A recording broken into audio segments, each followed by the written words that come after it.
যে ভাই আপনাদের কাছে আমি একটা বিষয় মানে একটা প্রশ্ন করতে চাইছিলাম আর কি।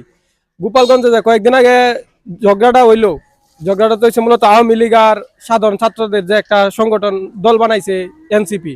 এই আওয়ামী লীগ আর এনসিপির মধ্যে যে ঝগড়াটা হয়েছে এর মধ্যে আপনি বেশি কোন দলের বেশি সাহসী মনে করতেছেন?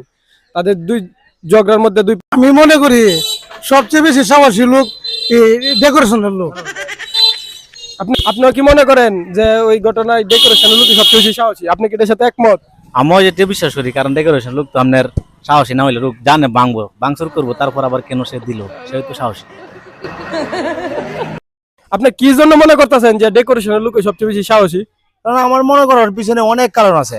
একটা জিনিসই দেখেন, ওই যে হেলাজিডে বললো, ঠিক আছে, ডেকোরেশনের লোক এনে এনসিপি বলেন আর আওয়ামী লীগ বলেন, ঠিক আছে, ওই জায়গার মধ্যে আওয়ামী লীগের গাটি ওই জায়গার মধ্যে মুজিববাদ নাকি যেমন এরা স্লোগান করছে, ঠিক আছে, স্লোগান করার পরে জানে ডেকোরেশনের লোক জানতেছে নিগাতে না একটা ঝগড়া হইব, ঝগড়ার মধ্যে তার মালামানের অনেক ক্ষয়ক্ষতি হইতে পারে। কিন্তু ক্ষয়ক্ষতি জানা সত্ত্বেও সে যেহেতু ভাড়া দিছে, ভাড়া দেওয়ার মানে কি, যেমন হ্যাঁ সাহসী ভূমিকা পালন করছে, তা আমরা ধরে নিতেছি এই জায়গার মধ্যে সবচেয়ে বেশি সাহসী ভূমিকা ডেকোরেশনের ভাই মনে হয় যে পালন করছে। এটা আমার মতে আর কি, হ্যাঁ দুইজনে যে কইছে আমার মতো এই ডেকোরেশনের লোক ওই সাহসী। এখন